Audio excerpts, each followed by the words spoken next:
Hello guys and welcome back to another episode. So today we're going to talk about the Blood Death Knight PvE guide, as you can see up here. So I did a poll and the Blood Death Knight won about the specs that I asked for, which one you wanted to see as a guide for PvE for World of Warcraft patch 8.1. So today we're going to talk about Blood Death Knight, and I have played so much Blood Death Knight. I mean, I have loved Blood Death Knight. I mean, I pretty much the whole Lich King I was maining a Blood Death Knight. That was serious stuff. So we're going to talk about Blood Death Knights. This is a PvE guide. So after this guide here, you'll be pretty comfortable playing Blood Death Knight, and you will be knowing the stats, the Azeroth traits, the talents, and the gameplay on how you should use your spell and how you should get it. You can say aggro, defensive, and all that stuff. So let's just dive directly into it and let's go through the stats. So here we have the stats. So normally if you have seen my guides, there's always like 4 stats on my list. But this one here is quite different. In this guide here, I have a lot of more stats on this list. Because it is so that Blood Death Knights are actually strongest from basically I could remove armor, strength and stamina on the list, because they basically just need eye level. As a Blood Death Knight, the most important thing for you is armor, strength and stamina. So by that, because armor, strength and stamina is helping so much more than versatility, haste, critical strike and mastery. So the first thing you should think about when you're playing Blood Death Knight is just get the highest eye level as possible. After you have gotten your highest eye level, you can say now you have the highest eye level piece. Let's say you get a new item, it's 380, and now you have 2 380 items. What should you choose then? Because now both of them have high armor, high strength and high stamina. What should you choose then? Well, then you go for versatility. The reason for versatility is because it increases your flat damage and it reduces the damage you take. So after versatility, you're going to do haste. The reason for haste is, well, you could basically say it helps your rune generation faster, it helps your attack damage faster, and it also, the debuff you get from Blood Boil is also ticking faster, equal it deals more damage, and it also siphons more damage to you in that way. It also reduces the cooldown on, you can say, your Blood Boil. When you're using, the more haste you have, it reduces also the cooldown on Blood Boil. And I mean, that can be quite efficient. So again, versatility for flat damage increasing, healing increasing, it also increases your healing and it reduces the damage you take. So as a Blood Death Knight, why should you not like versatility? It gives you more damage, more healing and reduces the damage you take. Then haste, because of all the things I just said, that fast attack speed, more rune generation. Blood Boil is having lower cooldown and it takes even more, so you get more healing from it. What did I just do?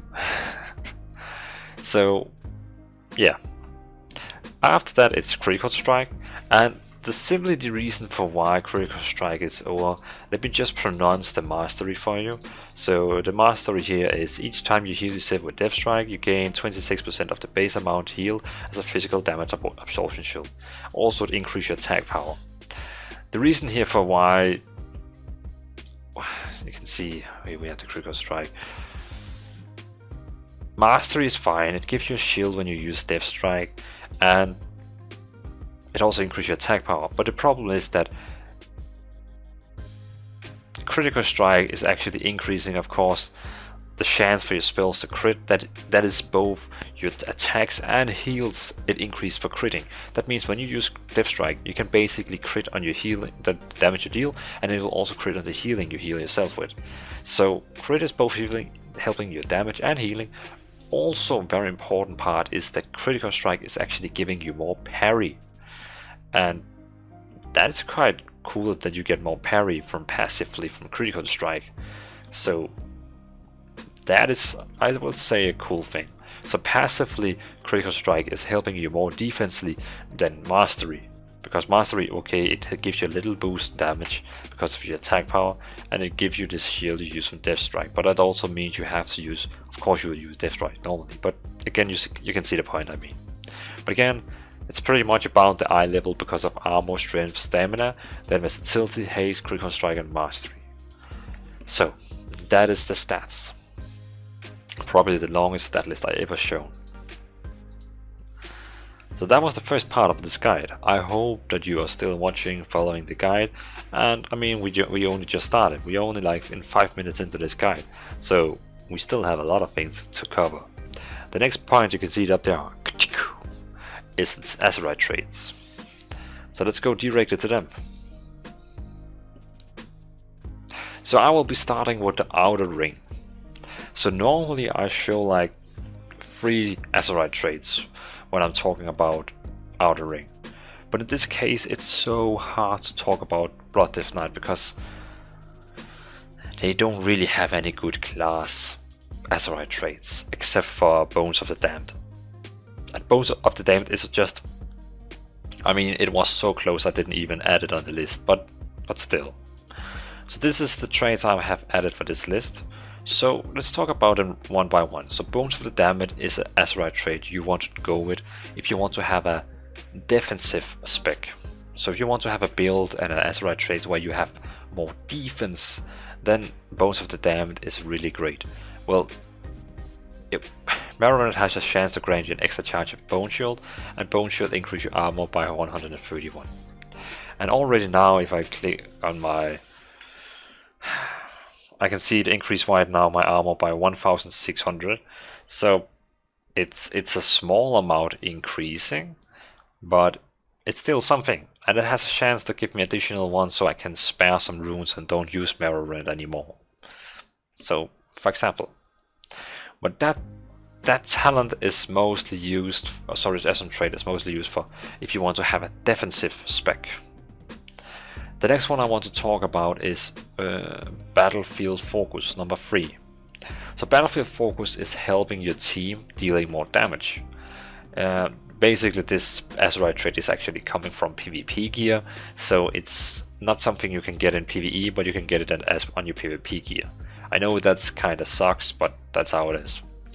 So this one here is a great Azeroth trait because every time you attack someone with your abilities, you have a chance to stack 20 Battlefield Focus on them. And it increases the damage they take from your Horde members. So, well, if you play Alliance or Horde, it will increase from your, you can say, your members of the same faction. And every attack they do is increasing the damage they take by 1300. And that is if you have eye level 400. So basically, that is quite cool that everyone is now dealing 1300 more damage to that target for the next 20 stacks. So you could say Bones of the Damned is the one that helps you defensively. Battlefield Focus is helping your team and of course yourself for dealing more damage on the target. But if we're going to talk about direct damage, because it could also be pretty impressive, important for Blood Death Knights to actually deal more damage, because it also quite important for your tank to deal damage, because that also means more crit generation. And I mean, who doesn't like a tank who can actually deal a good amount of damage? So the next trait, I would say Resonance Fury is the most powerful damage spell you can get as a Blood Death Knight. Resonance Fury is dealing great damage, and it also has damage over time on your enemy. So Resonance Fury is like #1 damage Azeroth trait for Blood Death Knights. After Resonance Fury, Filtered Transfusion is one I really like, because it deals 9000 damage on the target over 6 seconds, but it's siphoning, the same as your Blood Boil. It's dealing damage over time, and it's taking the life back to you. So those 9342 that it's dealing will get back to you as healing. I mean, that's pretty cool for a tank to deal damage and get healing from it, and Blood Death Knight is basically already doing that, so why not use it even more? But again, it's quite cool. So again, Bones of the Damned if you want to have some defense Azeroth trait, battlefield focus, if you want to have some of or so help your team, support way active. I just said a Danish word. Oh my god. Resonance Fury if you want to have the best damage one, and Flight Filthy Transfusion if you want to deal damage and get healing on the same time. So those 4 traits, I said a Danish word again, those 4 traits are really great, and it's probably my favorite ones if I have to choose between all Azeroth traits in the outer ring. So that is the outer ring. Let's go to the middle ring.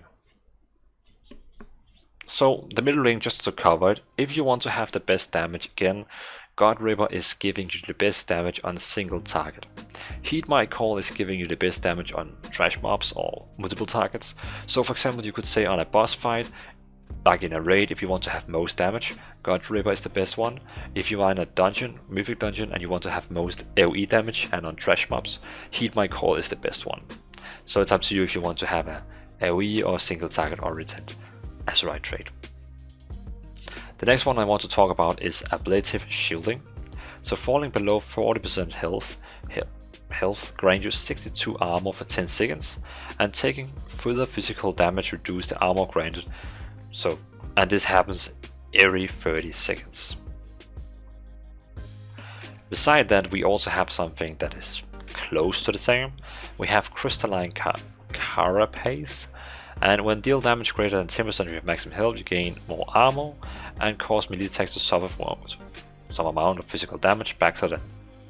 So you can say the first 2 traits I have on my list is pure damaging, and that's again up to you if you want to have a damage build or if you want to have a defensive build, because that can be different in each scenario. Maybe the team is needing more damage and they need heat damage from you. Or else it can be that they want you to be more defensively because maybe you are easy target and the healer's maybe not so good, so they want more defensive. But here you can see the first 2 is most damage, and the last, you can say number 3 and 4 are purely defense. Then we have the inner ring, and the inner ring is pretty much only defensive spells. My favorite one is Impassive Visage. It heals you every 6 seconds when you take damage. It's great. There's not anything random with it. It just gives you the healing every 6 seconds. Of course you have to take damage, but I mean you're tanks pretty much, obviously. Then we have Resounding Protection that gives you a shield every 30 seconds and a refresh every 30 seconds. Why I think Impassive Visage is best, because it actually heals more on those 30 seconds than Resounding Protection can actually shield you for. So on paper, Impassive Visage is going to heal you more than Resounding Protection is actually absorbing. I understand in Resounding Protection can be really cool in PvP because of it's cool to have a defensive, so it takes longer for people to actually get in on your life. But in a dungeon where no matter what, the ads are just going to hit you, why not get the most healing, you can say, or reduction out of it? So Impassive Visage is my number 1, but if you are getting an item where you cannot get it, Resounding Protection is also really great. Gemhide is also a great one. So when you get damage that is more 10% more of your maximum health, you know, like one attack, it gives you avoidance and armor. And again, armor are great for Blood Knights. So this is the Azeroth traits I'm recommending for inner ring.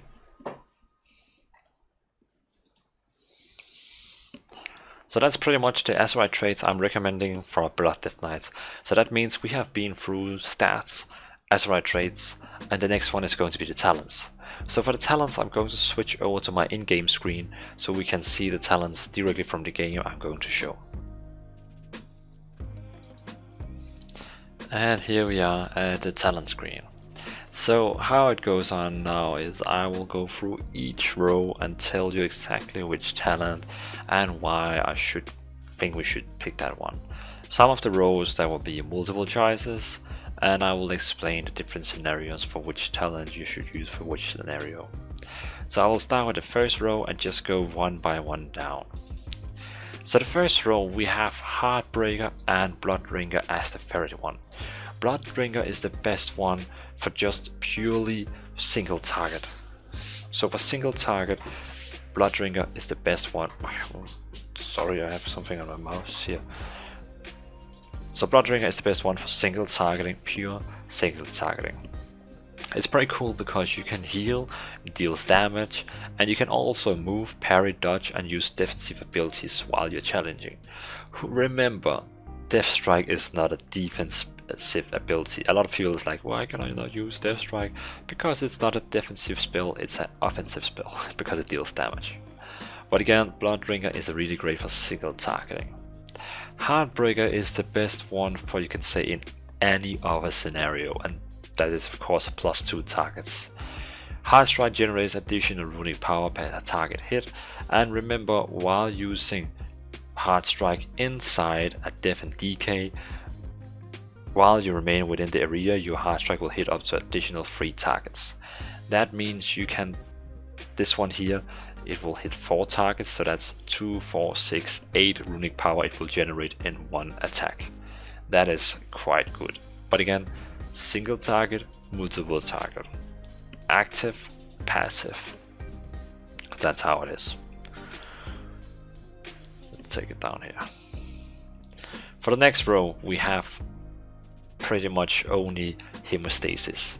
Hemostasis is the best one here. The increasement of blood plunge and DK on rapid decommission and the damage from consumption and healing is not really close to what Hemostasis is really worth.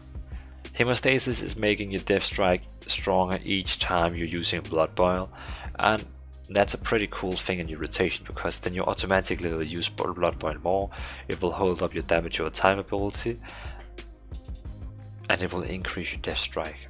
This is really cool, and it stacks up to 5 times.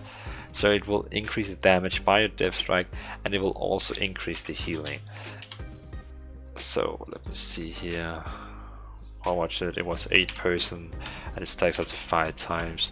So it's 40 damage increase, 40% damage increase and healing you're getting from his trace on your Death Strike. So I would say great.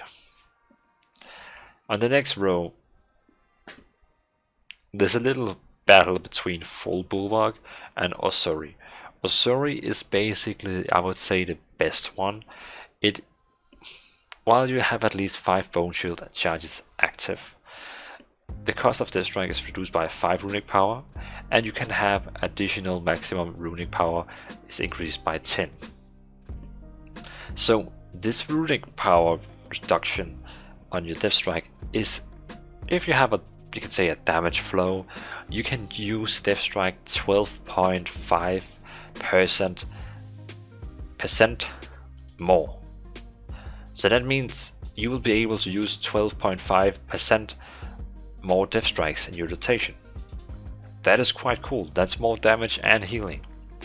Full Bulwark is, it's fine. It will normally give you like 8 to 9% more maximum health, but it's just more health just directly plain on the paper, and it also requires that you actually use your Marrow Rend quite often to keep off the stacks.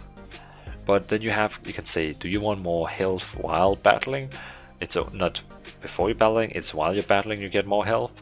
Or do you want this one here where it gives you more maximum runic power and it reduces the cost of your Death Strike, so you'll be able to use more Death Strikes, and you just increase your power of Death Strike here.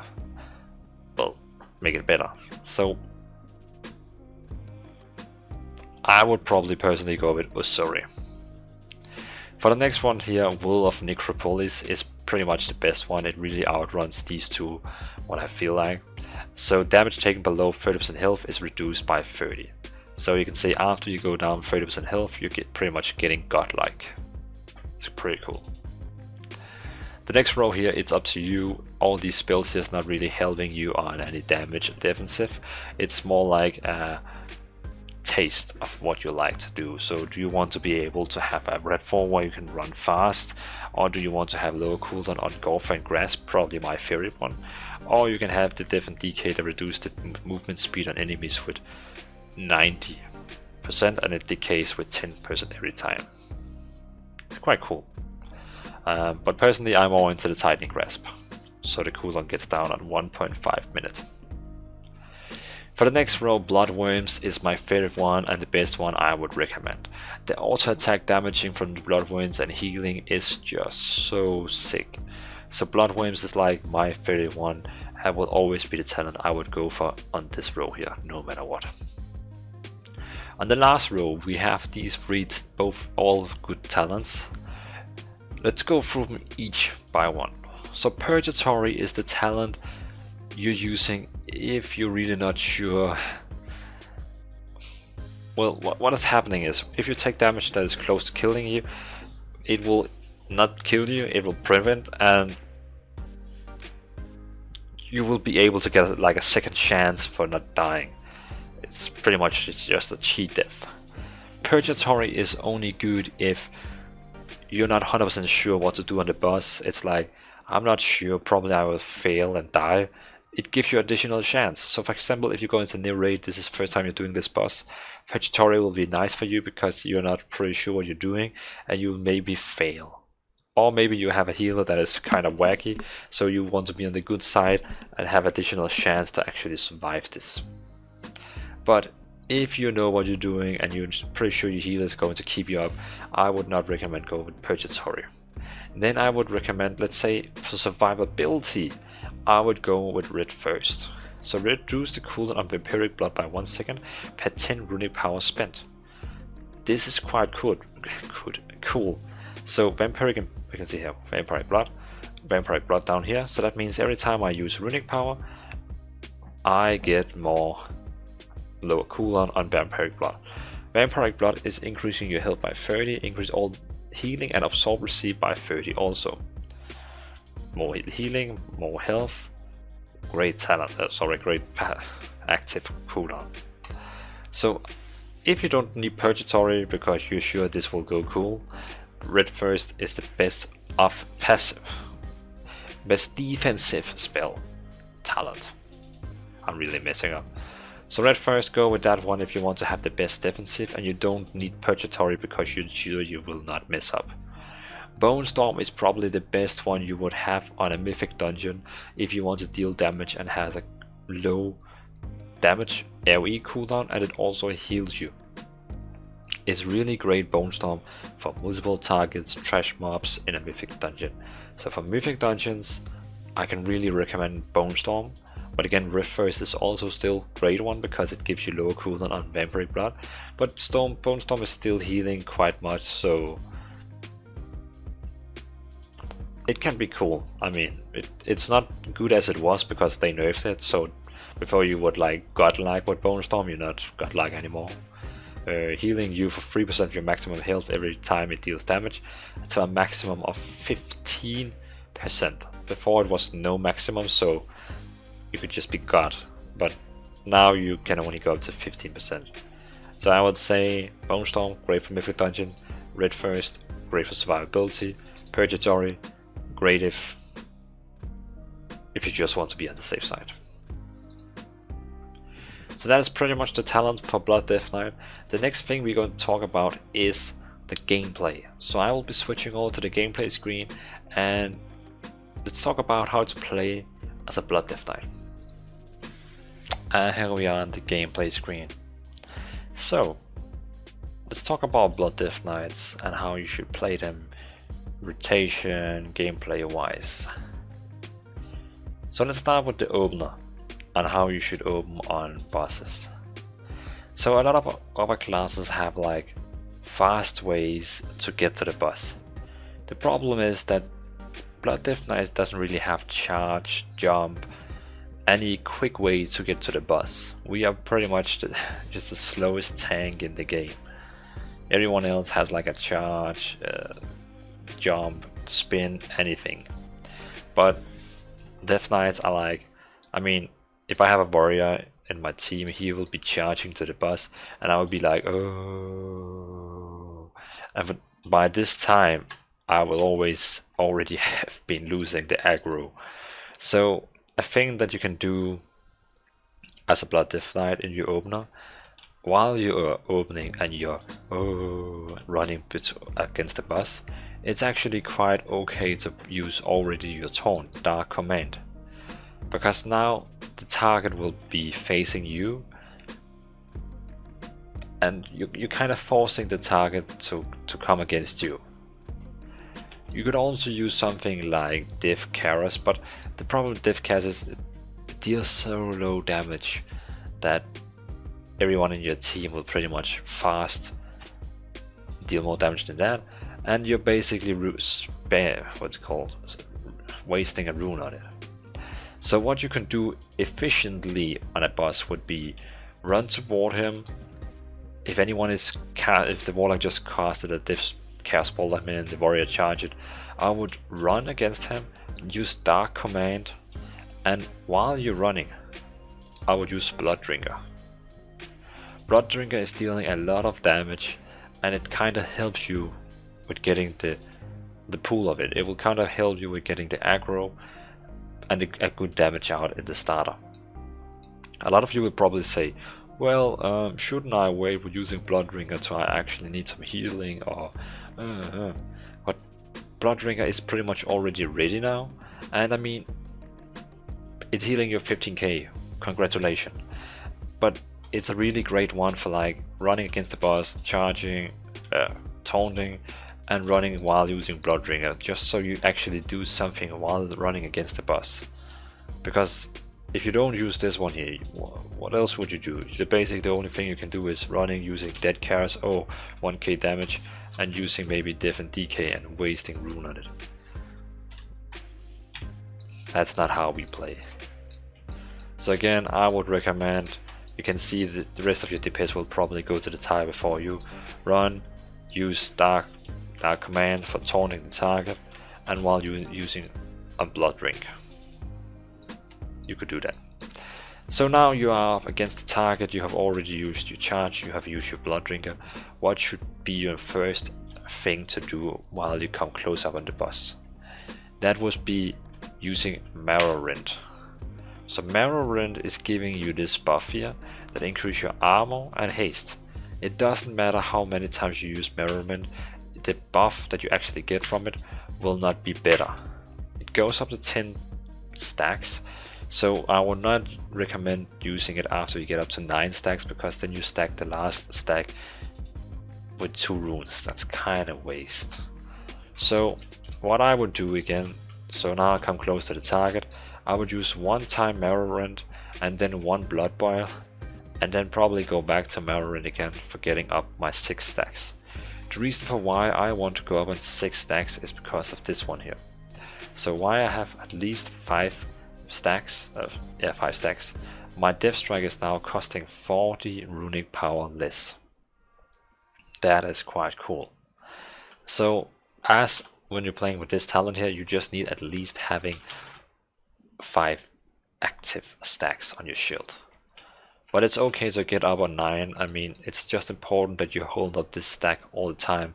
This is like saving you from, you can see my armor is 4,900. Without having all this bone shield, my armor would be pretty low.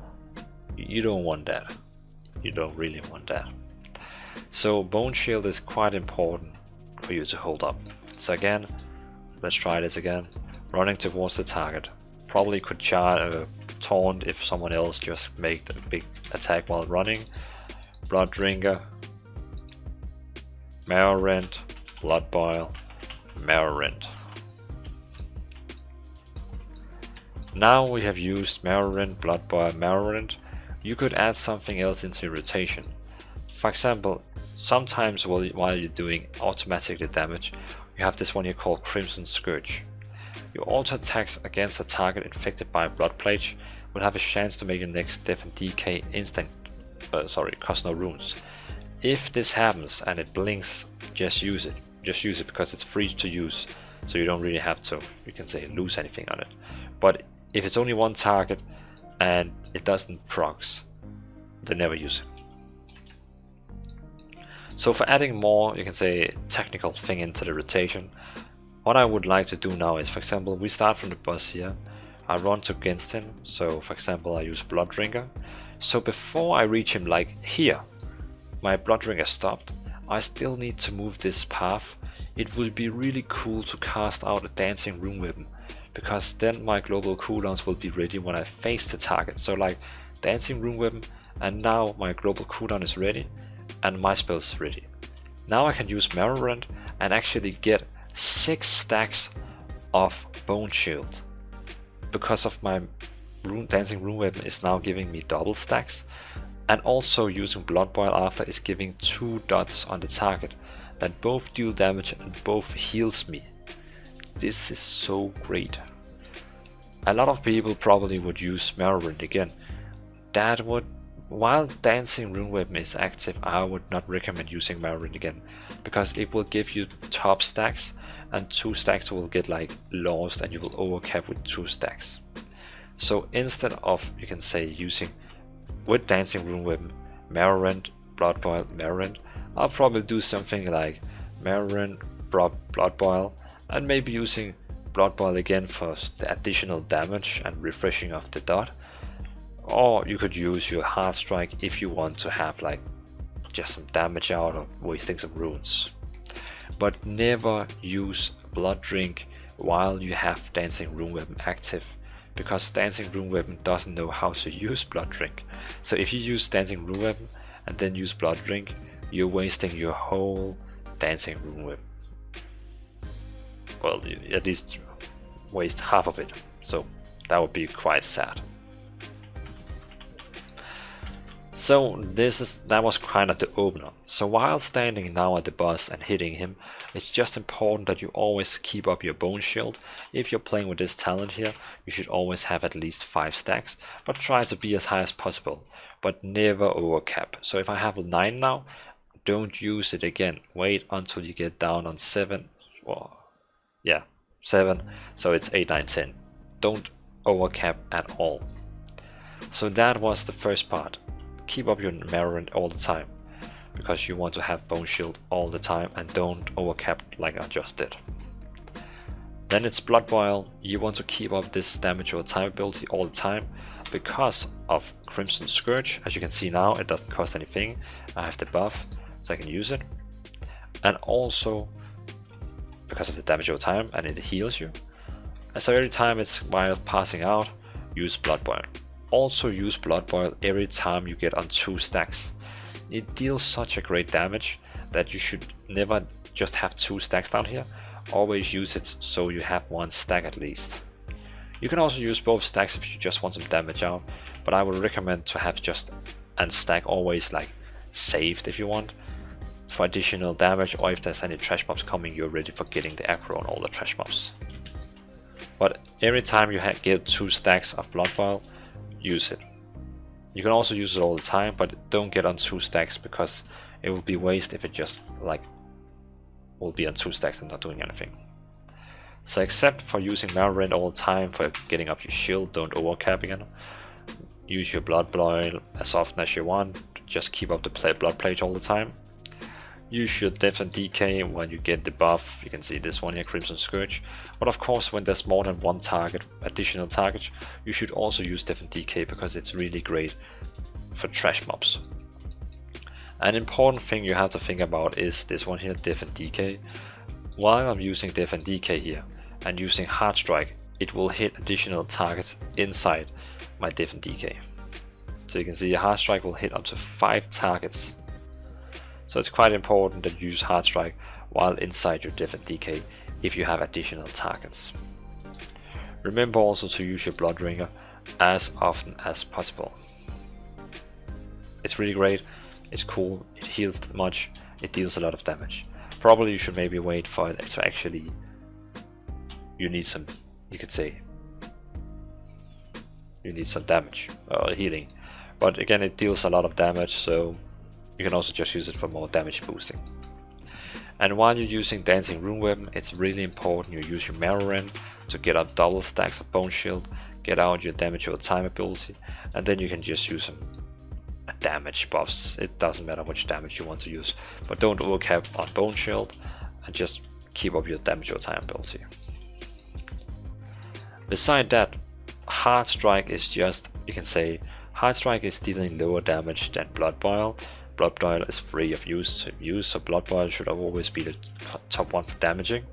Hard Strike is like either you're staying inside Div and DK, or Hard Strike is like you want some more runic power. Let's say you just used all your runic power on spamming Death Strike for getting healing. Now you need more runic power. Well, then you can basically spam some Hard Strike, because that will be probably the most efficient way to get more runic power. And boom, now I just got full runic power and I can spam some Death Strikes again. That could be the reason for it. But keep in mind that Death Strike, it heals for 25% of all damage taken in the last 5 seconds, minimum of 7% of your percent of maximum health. So no matter what, it will heal you for 7% of your health, but if you take damage, it will heal you more. So if you can, don't spam Death Strike like 3 times in a row. Just use it one time and you will get a great healing, and remember you will also get the shield you get from it, from your mastery. So use Blood Strike, get up your damage buff from this one here, because I have this one here. So every time I use Blood Boil, it will give me like a stack that helps me dealing more damage. So you don't have to spam Death Strike, you can also just use Death Strike every time. Like, I would say primary, try to see like a challenge. Keep up your bone shields, keep up your damage or time ability, and when you use Death Strike you get this damage shield, absorption shield. See if you can actually also trying to hold it up, because holding up this damage shield would be pretty cool. But again, if you're against a boss who really nukes you, it will not be possible, because if we go down, you can see it's absorbing only 3000 damage. So for a boss, he will probably hit you one time and the buff shield will be off. But that's basically how you can say you'll be surviving better as a Blood Death Knight, by holding up, also trying to hold up that shield. So again, you have to hold up the damage or time, you have to hold up at least 5 stacks of your bone shield if you play with Azeroth, and then try to use your Death Strike to get up your absorption shield, and use Hard Strike every time you have too many runes and you want some more runic power to use your Death Strike. I would say that is pretty much the rotation. Keep up Blood Boil for damage your time, Marrow Rend for keeping up your shield, at least 5 stacks if you have a sorry, don't overcap.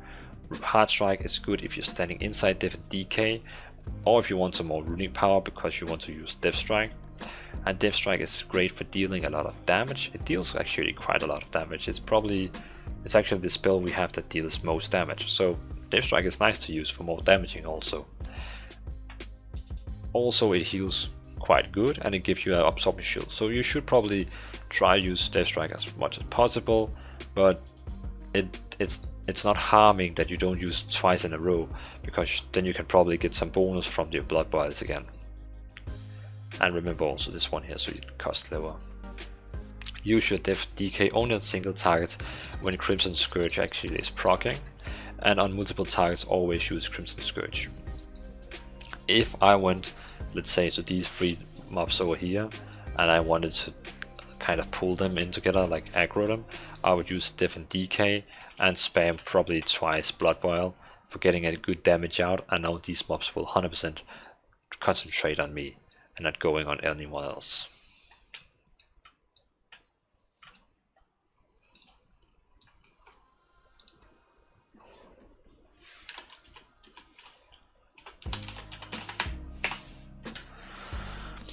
Yeah, so Death Cast is pretty much only a spell you would use if, let's say for example, your Death Grip is not ready, then you just want to use Death Cast for getting a damage or time ability on someone who is far away. Asphyxiate is a stun you can use. You have your Taunt, you have your spell interruption, you have your massively. So Death Grip is only like pulling one target to you, but Gorwin's Grip is taking all enemies close to it and pulling to the same location, so everyone in your team can help him with dealing damage to that. It's pretty great. You also have your anti-magic shield that is absorbing 60, I think it's like 30% of your full life, but it's in this case it's 60,000. And it's magic damage only, so against a boss who doesn't use magic like melee attacks, then it will not help anything. You also have Death Advance that give you movement speed, and well, you cannot get below 100% of your normal speed, and passively you cannot get below 70. Dancing Rune Weapon give you double effect on your spell, so double shield of Bone Shield, double damage, you can say Blood Plate, and double Hard Strike or double Death Strike. It's pretty much up to you.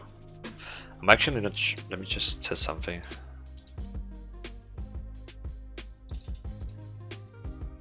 No, it's not giving double blood diff and DK. I never actually thought about that. Then you have Icebound Fortitude. You should save that spell to like, okay, now I know that I will now I know I will begin to receive a lot of damage, because it reduces all damage you take by 30%, and it grants you immunity for stun effects, so pretty great spell.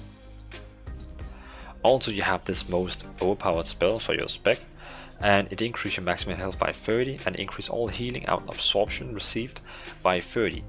The absorption is because of your Death Strike, so it will also make your Death Strike shield better, and it will also make your healing from Death Strike and other spells better. It only has 1.5 minute cooldown, and if you play with red first, it will have an even lower cooldown because of your runic power spam. Yeah. So I think that is pretty much the whole Blood Death Knight guide. So we have been through the stats, Azeroth, talents, and gameplay. I hope you have learned something from this guide. If you have, press the like button. If you haven't, then just leave the video. Don't do anything, just leave the video. But I mean, I hope really much that I have helped you with something and you like this video. Else, leave down a comment, tell me why you don't like it. Tell me if you like it and tell me why you like it. I mean, give me some comments, give me some feedback. What do you think about this guide? Make me better. So thanks guys for watching, really appreciate all your support. My Unholy Death Knight guide got really nice feedback. A lot of comments, a lot of likes. I really liked the feedback you guys delivered me on the Unholy guide.